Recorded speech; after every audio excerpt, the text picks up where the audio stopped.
Hey folks, I'm Sam Faddis. We're going to be talking with Ed Brunn today, and he's going to talk to us about data centers and particularly data centers potentially in your backyard.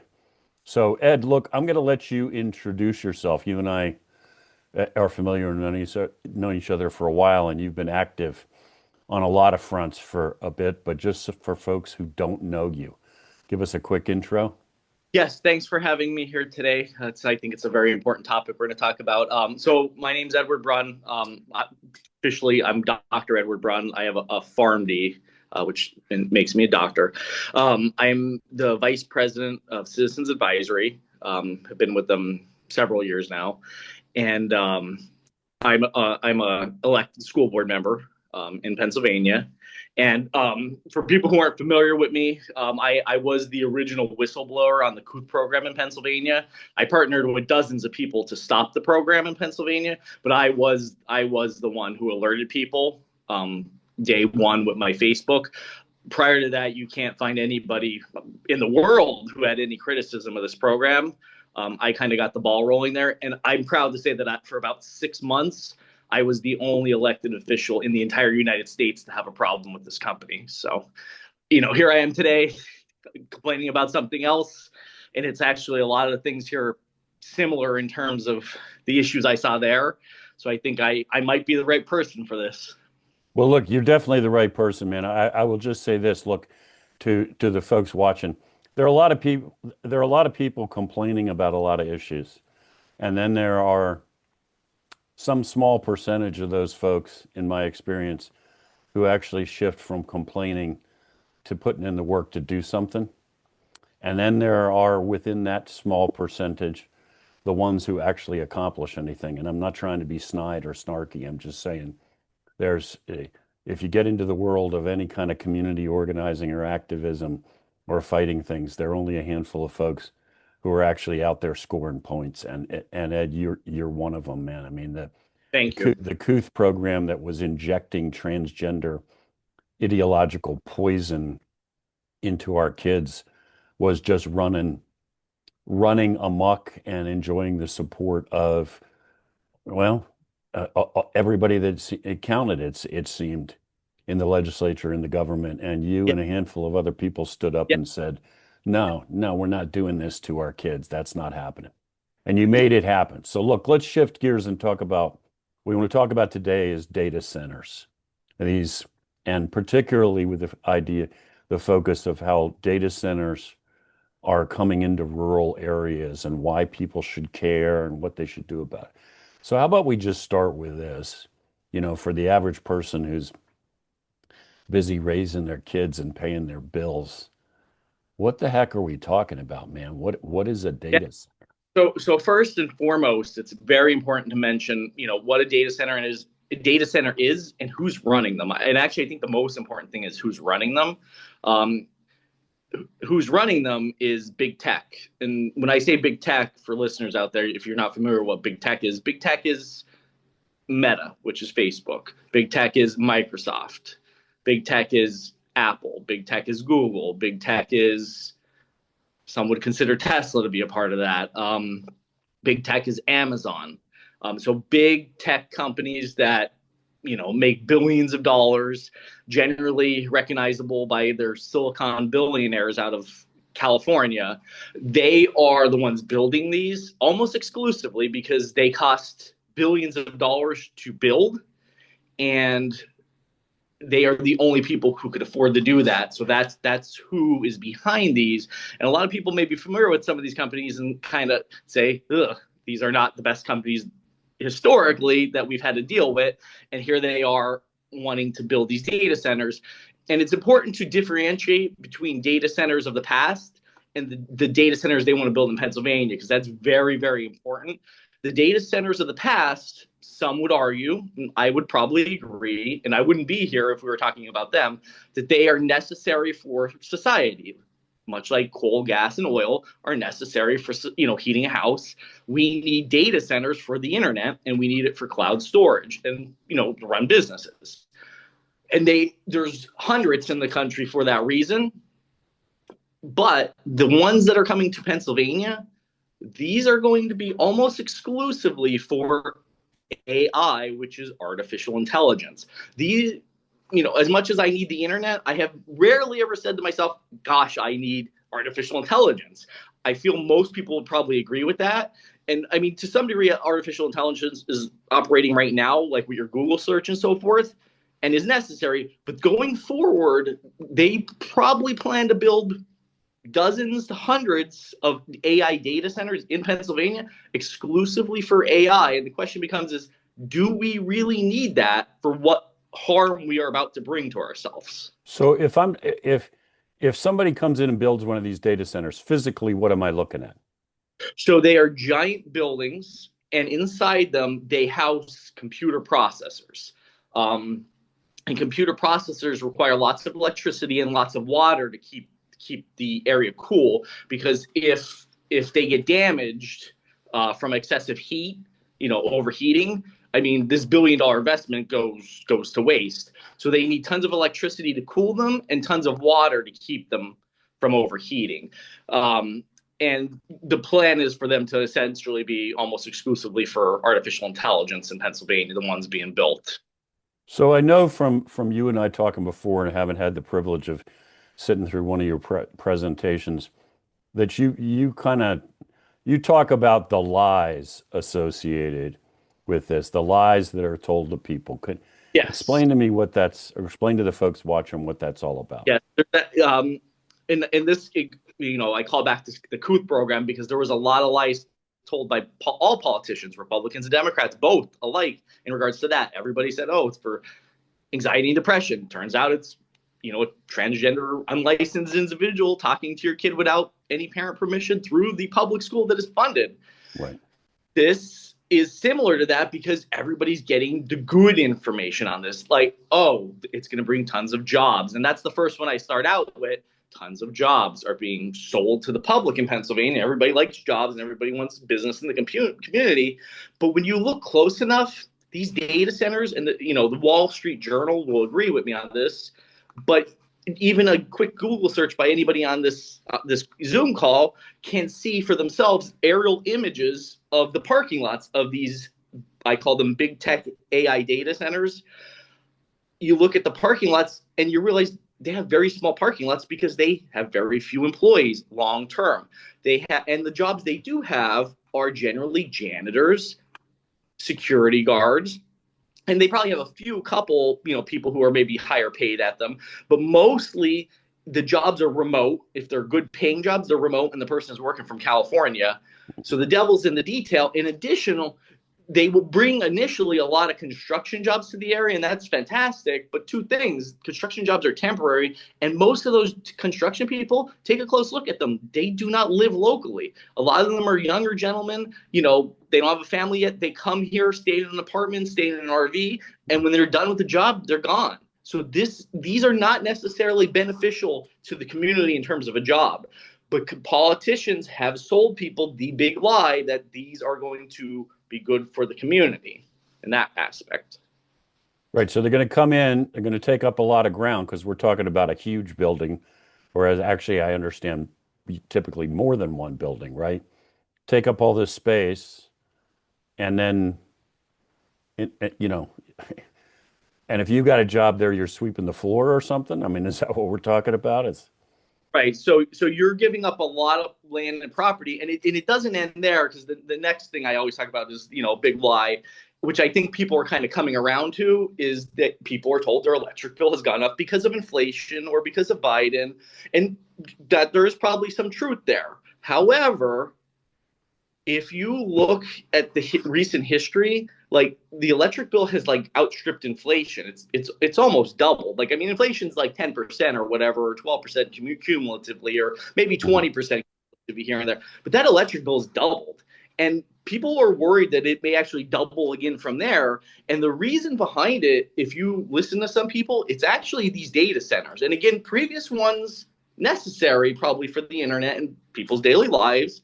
But these new ones coming online, especially in Pennsylvania, they are energy and electric guzzlers. They use as much as a small city to cool them with electricity and with water. And, the question becomes, well, anytime you have consumers taking energy from PPL, if PPL raises their rates, which I get that they do that, people have a choice to turn down their air condition or, not have their heat as high. And that's what happens. So PPL makes less money. So there's the law of supply and demand says they meet at a certain point, and that's where the price is. But with these data centers coming into Pennsylvania and the energy in this geographical area being highly consumed by them, PPL now has a giant consumer that they can consistently rely on. So when they raise their rates, the big tech AI data center run by big tech was trillions of dollars, they'll pay it. They'll pay whatever price they ask. The consumer gets hit with a higher electric bill. And if your choice is to turn down your air condition in the summer when it's hot, that doesn't mean that your electric bill is actually going to go down, because they're going to keep raising your rates, because guess what? PPL still sees consistent income coming in from the data center. So just like the law of supply and demand says, these are likely the explanation behind everybody's electric bills going up. I believe the politicians would rather have you believe it was Biden, and would rather have you believe the majority of it is anything but these data centers, because big tech and politicians, they're like peanut butter and jelly. I mean, Democrats especially. Republicans are a little more sneaky about it, but they are extremely close. And I feel like they will do anything they can to help their buddies out of Silicon Valley out at the expense of the consumer. So electric bills, that is probably, the data centers are probably a primary driver of it. Well, what I'm hearing from you now, and what I heard from you when you and I were when I was listening to you recently is look, you talk about market forces and all this, and supply and demand and all this kind of thing. But the reality is, I mean, I'm living out here in rural Pennsylvania too. Okay, I'm a consumer, but and I'm not happy with the price of my electric bill. But the point is, relatively speaking, I contribute nothing to the bottom line of this giant behemoth electric company, right? My personal leverage is No, pretty close to friggin' nil. Now, if you right. got a data center down the road, and that data center, as you keep saying, basically consumes as much electricity as a small city, well, it doesn't take a genius to figure out that what the electric company cares about is the data center.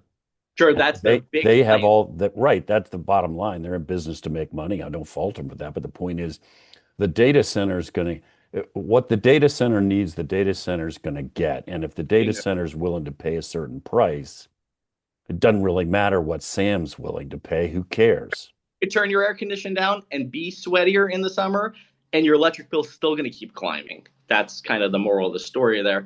And keep in mind, you're doing this, and it's not like you or your family member, anybody even in your neighborhood is probably going to see a lucrative job out of this. So, additionally, depending on where these data centers, an important thing is they're kind of like locusts. When one comes in, you could expect a dozen to come in, because the trick is that they require so much electricity.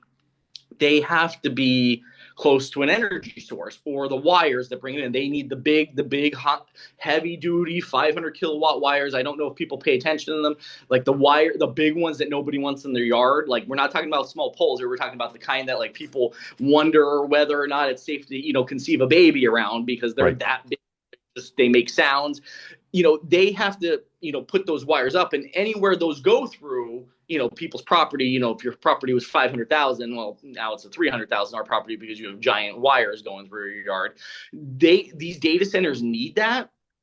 And it's such an extreme thing that they need to be by the power plant, or they need to be at the end of these lines. And these lines, because of just environmental reasons and so forth, and people not wanting them in their yard, they tend to cluster around where they end. So when you get one, you get a dozen, and when you get a dozen, you get 2 dozen, and they just don't stop as a result. But it becomes very questionable too, for, like, these wires and everything. These are your neighbors and friends who potentially could get affected by this, and your government is handing out property tax breaks to, again, the wealthiest companies in the world, and they're also offering them behind the what do they call it? Behind the line pricing. So these companies, which are the richest in the world, are getting special deals. Meanwhile, your neighbors and friends potentially could end up, big giant data center, or the wires going through their yard, hung up to the data center, which again costs actually people in your community value in their house and so forth. So, that's an important thing to look at too, because there are winners and losers here. But it seems like the loser almost is always the community and the individual, and the winner is almost exclusively big tech and politicians. Yeah, so you touched on something here, whatever it's called, behind the line or behind the meter or whatever the heck this pricing. You mentioned this when you and I were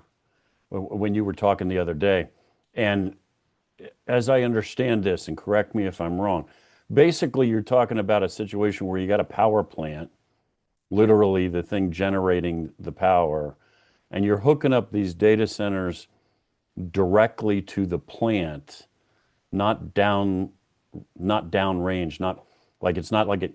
You literally the plant is hooked up directly to the data center, and as a consequence, they end up giving these things real breaks on the cost of their electricity, like they're almost subsidized. Yeah, so when you look at your energy bill, everybody looks at the part where, like, okay, you use a lot of electricity, your bill goes up. But there's that other part, that top part where, like, you pay all these fees and this, that, and the other, and nobody knows what any of it is. But all those fees maintain the lines. Those maintain the lines everywhere. So, line goes down, they need new lines.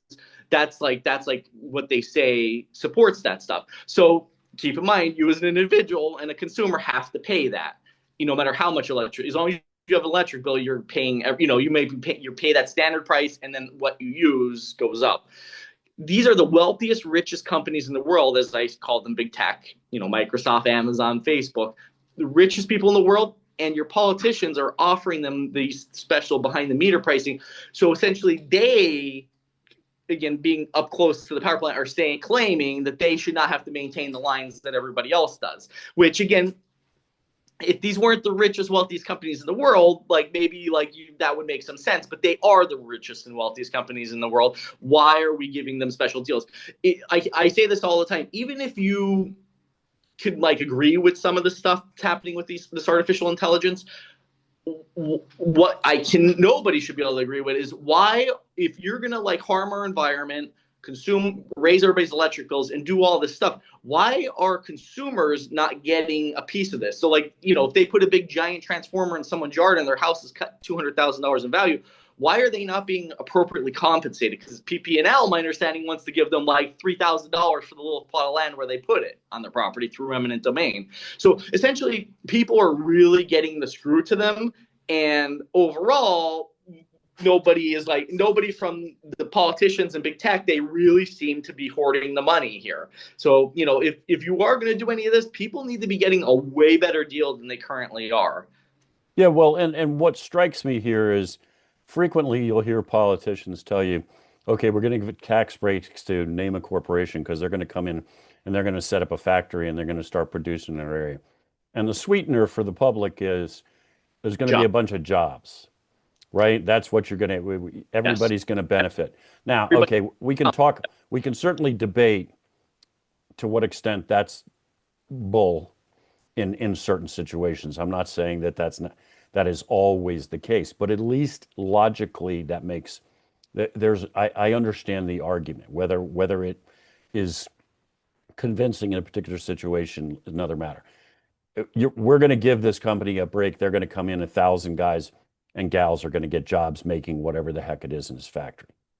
But you're talking about giving all these breaks to these folks who are going to come in, drive up your electric rates, suck up all your groundwater. We haven't really touched on right. that yet. And then they're not even going to give you jobs. Right. And listen, we have a lot of water here, thank God, but we did just go through a drought. I don't think anybody could say what that looks like. Because my understanding, these things use so much water. Who knows the consequence of that when you go through a drought? There's a good chance that people who have wells could go to their well and find out, I don't have water today. And I'm sure they'll offer up some half-baked solution that help you out there. But why are we doing this for these potential risks?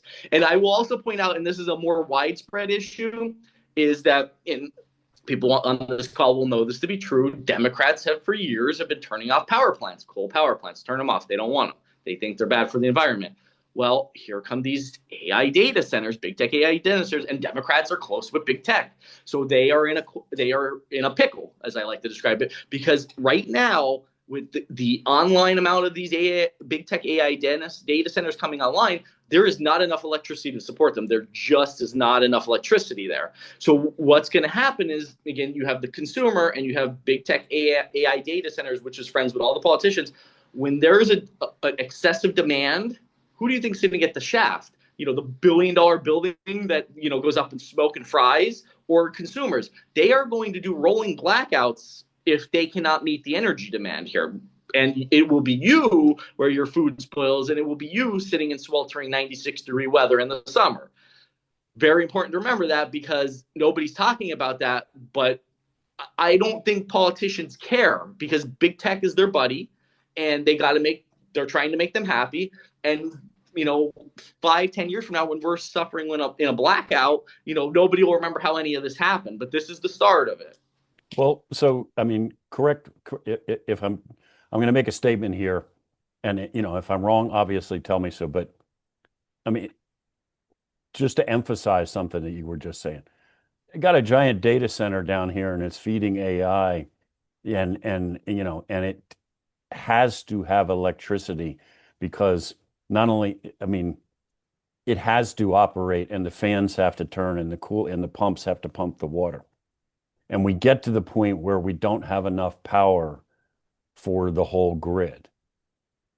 I'm guessing it's residential power that gets shut off first. In other words, and that might be sweltering in the summer, which is not just uncomfortable, but could be life-threatening. But let's be real, in parts of Pennsylvania, if you're talking about February, in the middle of a cold snap, the loss of power is immediately life-threatening, right? I mean, if I don't have backup, I mean, I have multiple ways of heating my house, but a lot of folks don't. If the electricity goes out and the heat pump is done, I'm in an ice box, right? Exactly. So, again, we're in a pickle here because we have not increased our energy supplies. And you could see their concerns. If you look, anybody who looks close enough, I mean, what are they doing? They're restarting 3 Mile Island. They closed 3 Mile Island because nuclear energy is, Fukushima, the 3 Mile Island itself, like, they've had issues in the past. Again, they say and claim that, like, nuclear is 100% safe now, but again, I'm pretty sure they said that with Chernobyl and these other three. The problem with nuclear is you don't know what you don't know, and things could go really south there. But they are willing to reopen 3 Mile Island because they're that concerned over the inability to produce enough electricity in the grid. And the grid, like, people don't know. I don't know full enough about it, but I know that, like, there's a grid that services, like, Pennsylvania, Ohio, New York. It's all like one boxed item, and they don't have enough electricity based off. And this is projections from the federal government. This is Trump's federal government, which will actually say this. There is not enough electricity for what they expect in the future. So they are scrambling to restart things like 3 Mile Island. And even the Berwick power plant here, I remember a couple of years ago, they were talking about, is it going to get decommissioned because nuclear is falling out of favor? Well, now it's like back, and, they're restarting and, giving it an extra 30 years of its life because big tech is asking for it. And it all makes me a little nervous because, like, I do believe we could be blown through safety issues because, again, big tech is asking for it. These big tech AI data centers, they aren't going to put them in the backyards of Silicon Valley billionaires. They're putting them in Pennsylvania. Yeah, absolutely. You're right. We know where they're going. They're going where the poor people live. Yes. The nuclear thing kind of boggles my mind, man. I mean, people are in different places regarding the safety of nuclear power. I get that. But we have gone for decades now without building a new nuclear power plant, and they're gradually all being decommissioned. And now it seems like in the blink of an eye, they're restarting them because of this explosion of data centers. We're just going to all of a sudden shift gears and go in a totally different direction. And I guess what again, people have different views on it, but what that smells to me like is a lot of really wealthy, really powerful people have Bingo. made a decision. Not Bingo. we went from no, we don't want to build any to we're going to take ones that haven't been online for 30 years, switch them back on and start building them from scratch. And Right. I don't remember the part where there was a big public debate about that. No, and I think 3 Mile Island, I mean, I think that encapsulates everything you just said with the cherry on the top, because that one was shut down because just the negative like look of it all. But now again, here comes big tech knocking on the door, and like you could see the influence that these companies have over politicians, and it makes sense because they probably are their biggest donor in many roundabout ways. They are the wealthiest people in our country and in the world, like as a collection, and they want this. So if they're asking for this, like I honestly like forget safety, forget like anything that makes sense, forget the future. Like they want this, I honestly I think there is some safety issues that need to be kind of questioned. I don't know enough about any of it, but I do see, like you just said, like they're going in one way and then boom, like a ricochet immediately 180. Like how does that happen?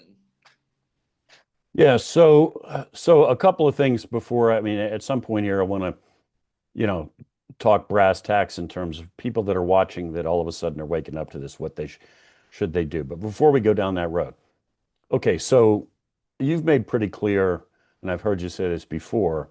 I mean, it is AI Yes. that is driving this. The need for the computing power that goes with AI requires the creation of these data centers, and that everything else is friggin' flowing from that. Why? Why all of a sudden is Right. AI of such massive value, significance, Right. whatever word you want to use? Right. But it's very interesting, and pay attention to Democrats here, because Democrats, they're supposed to be all about the environment. And listen, I'm a consistent person. I can respect a Democrat who's an environmentalist and they believe what Mhm. they believe. Like I can respect that. Like I could disagree with them on coal and this, that, and there, but I could respect their opinion if they truly believe that. What I cannot respect is when people say they're one way and then they change on the Right. fly because money's coming in their pocket. Democrats have said almost nothing about these data centers. Like, where's Greta Thunberg? I mean, we're talking about opening up. We're using the electricity to power a small city for AI data centers, and Greta Thunberg doesn't say a word. Like something, you could see what has happened. Big tech has told Democrats, put her away, keep her in the back. We don't need to hear from her because they don't want to get, there's bipartisan support for these big tech AI data centers, and they don't want anybody, fouling up the water. So that's what Democrats could do to foul this up, potentially, if they start to recognize that these are damaging for the environment. They'll sell these that, oh, they're using green energy and nuclear energy to power these data centers, but that's just removing green energy from the grid for consumers. So consumers then end up using other sources of energy, which supposedly Democrats don't like. But here we are in this pickle where this is the situation we're in. But something to point out, like, and I didn't want to forget that part because that's important. But again, go back to, do we need AI? I don't even know if it helps. I actually have way more concerns that AI could actually be very dangerous for public freedom. AI could make your job miserable if it doesn't eliminate your job. And in public, there is some question of like how AI could be used to monitor everybody. Again, just going back to your job aspect, jobs get eliminated. People end up on Medicaid, welfare. I can't think of what they describe it. Right. Universal income. Universal income. These things have the risk. This AI of eliminating jobs, making your job harder, and potentially forcing you to be on essentially the government nipple all the more because they eliminated your job. So is that where we want to end up here? Another important thing I want to mention out, like these AI data centers, they're going to be the brain for that surveillance camera that's everywhere. They are Mhm. going to be the brain for, you go into work and they slap a listening device on you because they want to hear every conversation you have. Mhm. Right now, it is not cost effective to have any human listen to every conversation. These data centers will eventually, if you scale them up with the goal of what they're trying to do, they eventually will be good enough. You put a listening device on at work, if you don't want to do it, you're fired. You put it on, they have a word for it in the community. They call it, TOT, time off task. You talk about fantasy football a little bit, you talk about this, that, or the other, not work Right. related. Your boss would never be aware of that, but AI will be able to spit out a report and say, no, Ed Brunn spoke about, fantasy football for 2% of the day, 5% of the day. He, talked with his colleague or coworker about non-work related thing. And, your boss will evaluate that. And, you're not, again, you're not needed at that point, an objective measure. So when they are building these AI data centers, spending billions of dollars, who is the client? They plan to make money with this stuff. The client is corporate America, and that's part of it. The other part of it is the client, big government, because the ability to surveil everybody is already occurring in China. I mean, I keep hearing from politicians, "Oh, we got to beat China in this." I don't know. Do we? Do we need to beat China at this? Because China loves to, keep their population under control, and they are already using AI for that purpose there, and it's going to get better and more effective as we scale it up. I mean, eventually it will be able to track and monitor everybody everywhere and potentially see and hear and evaluate and provide that data to a human to figure out how safe you are as a human potentially. Yeah, I remember watching a video a few years ago, and so this is not what I'm about to talk about is not friggin' cutting edge. This is not where we could be. This is where the Chinese have been for some time. And it was a video done by a young Australian guy who was a businessman, and he was in China and basically floating around with other expats, other Westerners, making money in China, boom years, having a good time, and generally not caring about the communist nature of the society or so forth. He's 30 something and he's making good cash and whatever. And he's walking back from a bar with his two buddies, and they walk, and it's late at night in some Chinese city. And there's the equivalent of a don't walk sign. And there's like no traffic coming. So they blow this off and they walk across this empty street. And as he's walking across the street, his phone chimes, his cell phone. And when he gets to the sidewalk, he looks down to see what the message is. It's a notice from his bank in Australia that they just processed a fine. The fine was for jaywalking. So Automatic. there was a camera on the crosswalk, and via facial recognition, it had identified him and then informed whatever Chinese ministry of this violation. And the Chinese ministry had already processed the fine through his bank. So literally, in the time it took him to walk across a two-lane road, the surveillance state, and again, this is years ago now, had identified him, adjudicated him as guilty of a crime, and his bank had already paid the fine. So Exactly. that's how ubiquitous their surveillance state is. Yeah, But that's not what we're talking about with cutting edge tech, because what you're talking about is that in the United States on steroids, actually. right. Potentially here. And, you only need to look, everybody's assuming like, oh, we're going to have a Republican President Trump forever or someone you align with. Or if you're a Democrat, you'd be thinking, oh, we're going to have someone like Biden in the future. I have nothing Right. to worry. The issue here is you don't know who's in charge of us in the future. So who gets to hold the keys to this ultra powerful, big tech AI, surveillance stuff potentially? Like we don't know what that person looks like because we can't know the future. I mean, again, imagine Biden with this technology 5 years ago. You walk outside without your mask on, boom, $20 fine, $20 fine. That would have kept a lot of people from speaking out at meetings and Look, complaining. that's a brilliant friggin' analogy because for people in Pennsylvania, Sure, that is fresh memory of how you couldn't even go to the supermarket without, I mean, if you tried to walk into a supermarket without a mask, the proprietor was probably jumping on you because they were going to put him out of business. sure. Well, man, you don't need any of that when you have the robot in the sky that's watching you all the time.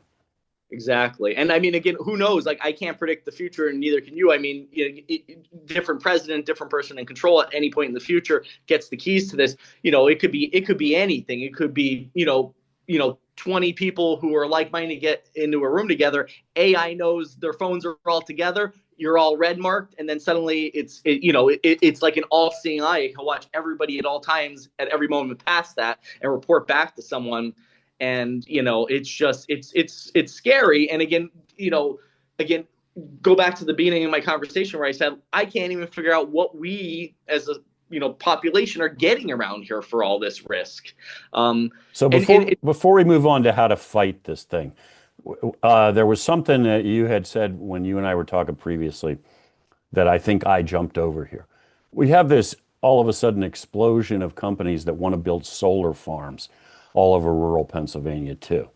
And I think you indicated when we were talking previously that there's a connection between that and these data centers. Is that right? yes. Yeah. So it's interesting because these solar farms, I mean, Arizona, Texas, they make sense, right? But those are different grids. And remember how I talked about we're like on the Hmm. Pennsylvania, Ohio, New York grid of some sort. Well, suddenly, as the energy prices go up, up, up, up because of these data centers that people obviously predicted are coming, right now a solar farm may not be extremely cost effective, but if you knew these AI data centers are coming and energy prices are going to go up double potentially, that your solar farm at some point in there would have became very cost effective because it adds energy to a grid to prevent blackouts potentially. So like suddenly people are paying whatever price for energy, even from a solar farm that is necessary. So what was probably not going to be, maybe it was break even, not very cost effective right now, but you double the price of electricity, suddenly that solar farm is making money. And that ties into, you'll notice like Republicans tended to have been out like promoting this. And that's how it was with Coot too. Like Republicans were the face of that program. Like Democrats were like, oh, like you never heard from them. They like, it's like you had to go looking for Democrats. And if you found them, they'd be like, oh, we love the program. But they were not the face of the program. As awful as it was, they were not the face of it. And I find that to be true here too, because Democrats are kind of quiet about these things. And if you push them, they'll be like, oh, we're like looking into it. We're not sure how we feel about it. But if you look at Democrats' like financial records, you find that they should love these things because they're tied in with the solar farms. And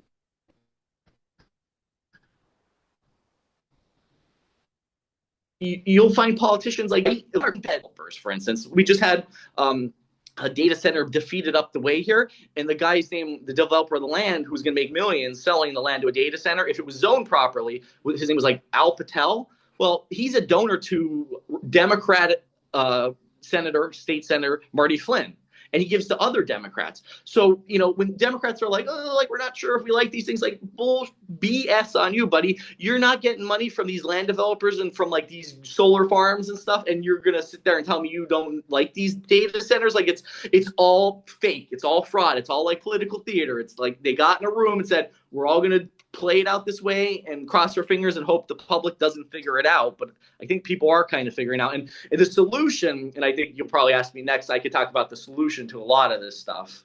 Well, I am going to ask you about that, but I think you're dead on.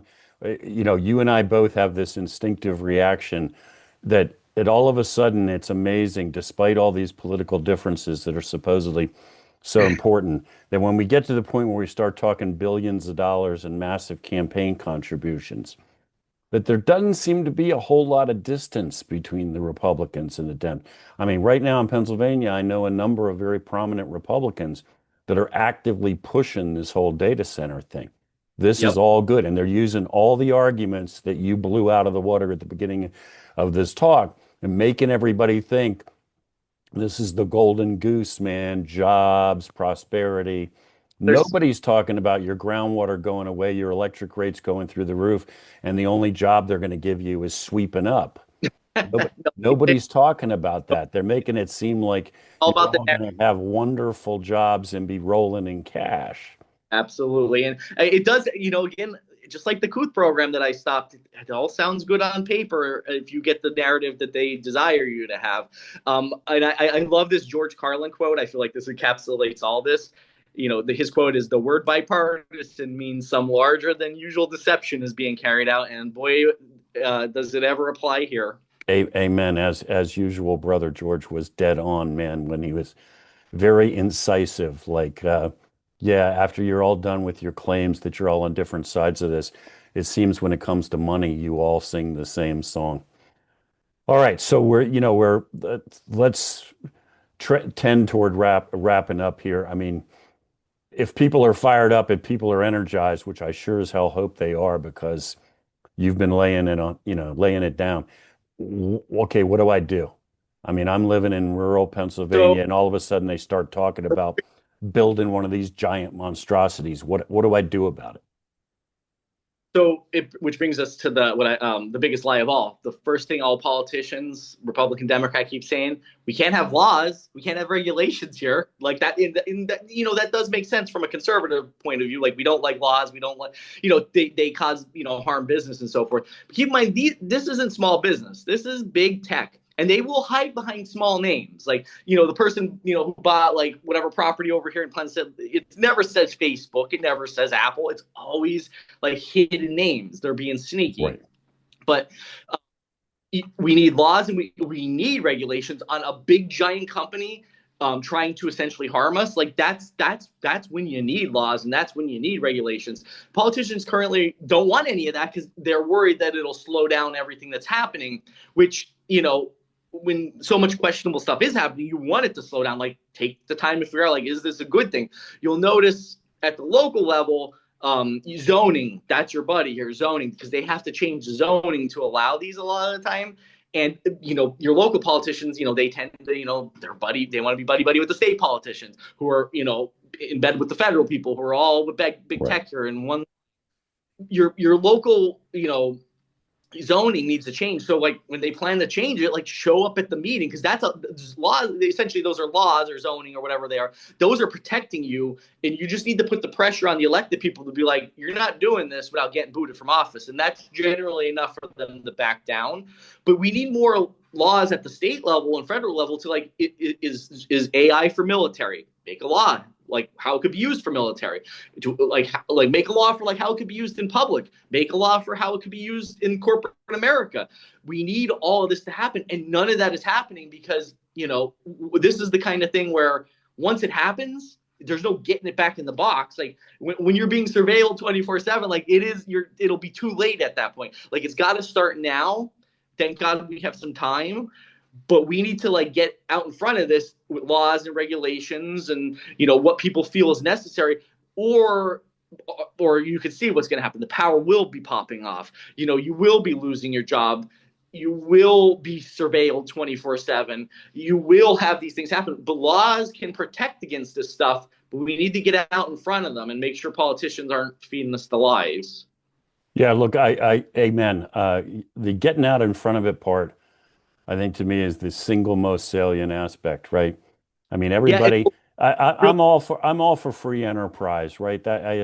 You know, but there was a time when industrial, factories were dumping stuff into rivers, and the rivers were so polluted they were literally catching fire, and there nothing could live in that because it had become complete effluent.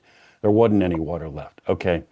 The world's a better place to have reasonable restrictions on that and right. requirement, right? So, and the getting out in front of part of it, I think, is critical because from my own personal experience, just the stuff I've done on a local level, if you wait until you got some monstrosity they want to build in your township to begin the process of trying to deal with this, you're going to get run over with a dump truck, man. They're going to be moving 60 miles an hour, some Mm-hmm. corporation with a whole bunch of high-priced lawyers, and you're standing still. Yep. Get those And ordinances passed now. ordinances, yeah, that's the word. And well, the interesting thing is, and this is where you got to really be careful. Like, look, the politicians are doing the opposite. There is a state bill at the state level to try to take over all zoning for Yep, Pennsylvania data yep, centers. Like, yep. so essentially, they want to remove your local control because they don't want people going to that local meeting and intimidating the supervisor who lives in the community. They want to take it to the Harrisburg and make these decisions because they, good luck finding Greg Rothman, Republican, leader of the Republican Party in Pennsylvania, sponsored the bill along with Marty Flynn, who I mentioned earlier, to take your zoning rights away, put them in Harrisburg, so then you have minimal to no control over those people. Again, and one last example, the automobile. People keep saying, well, Ed, you're the person who tried to stop the automobile. No, I'm the person who said we need drunk driving laws for the automobile. We need to restrict 12-year-olds from getting behind a vehicle, make it 16. Like, I'm not here saying even necessarily stop this stuff, but we need to get laws and stuff into a box that people are okay with, just like the automobile. Like, I didn't say stop the automobile, or anybody didn't say stop the automobile. Right. Right. Maybe we should have drunk people out driving around killing people. Like, there are reasonable things that need to occur here, and the politicians do not want it. And that's the take-home message for me. We need to be on guard why they don't want things. Ed, I think that's a perfect place to wrap it up because that is the question that everybody ought to be asking. Like, basically hitting that pause button, like, whoa, man, what's happening right now? Why are we building these things and driving electric rates through the roof and sucking up all the groundwater and Not giving all, the and why? Because I don't remember we had a conversation about this or agreed to this or you explained anything to me. So what I smell is big money and big power. That's what I smell. bingo. Thanks, brother. Good talking to you. Let's talk again soon. Okay. Thank you. Have a good one. Thanks, Sam. All right, man. Take care.